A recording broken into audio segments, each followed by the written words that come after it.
The difference between a creator and an influencer is that a creator is an expert at making online content, and an influencer is someone with an audience. Maybe they're known because they're an authority in their field. The line is blurry though, because we're used to social media influencers, people who actually made an audience and became influential out of making content on social media. You can work with both the creators and influencers, and you usually work with a creator for good content, and you work with an influencer for the authority that they can bring to your brand. But there's more. Traditionally, if you were a brand and you wanted to promote somewhere or like get on TV or stuff like that, you would hire a creative agency, pay them money to create a creative asset that then you would take to a TV station, buy space on it, and then put it in front of thousands, millions of people. That's the traditional advertisement model. What's interesting about working with creators is that they're both things, creation and distribution. Now you can decide if you post that piece on your own channel, on their channel, or somewhere else. And you would pay for both of these things. And this is where things get really interesting for brands, because that means a creator doesn't really need to have a massive audience to know how to make good content. And that's what you want for your brand. In this video, I'm gonna focus on 3 creators that are really good at making content, and we're gonna look at long form and short form. Let's start with long form. So let's look at this video by Niklas Christl.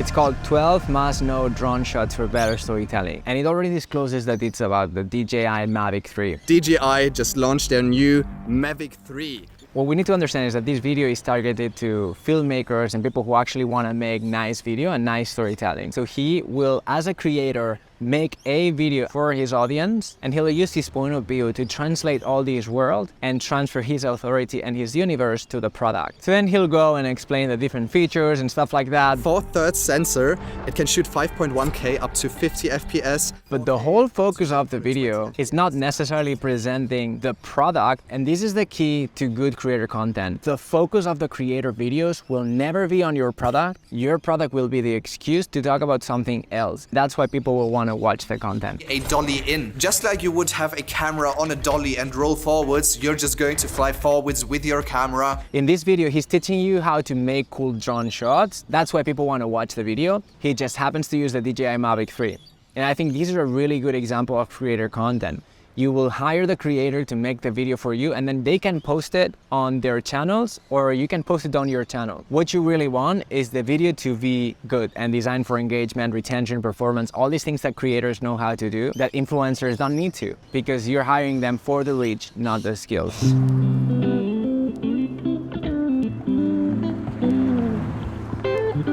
All right, now let's analyze a couple of short-form creators. We're gonna look at Karen X and Tejas Hullur. So recently Adobe launched Fireflies, their AI tool, and they partnered with a bunch of creators to promote it in their channels. Each creator is applying their own point of view to the whole thing. Karen X is a really cool creator that has grown so much that I think we can call her now an influencer.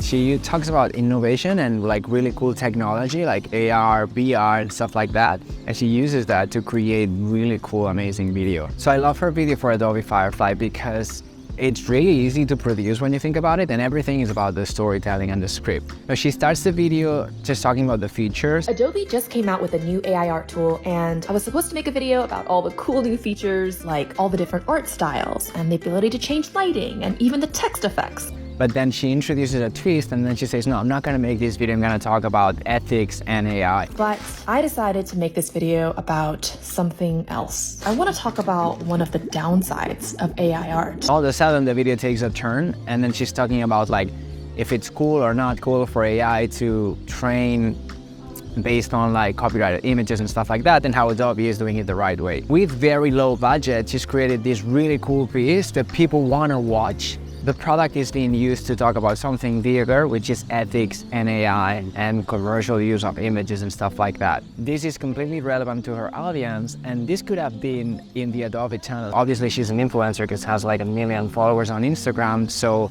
she can charge for both things, reach and content. But I think this is a really cool example. The other creator I want to talk about is Tejas, and Tejas also partnered with Adobe to present Fireflies.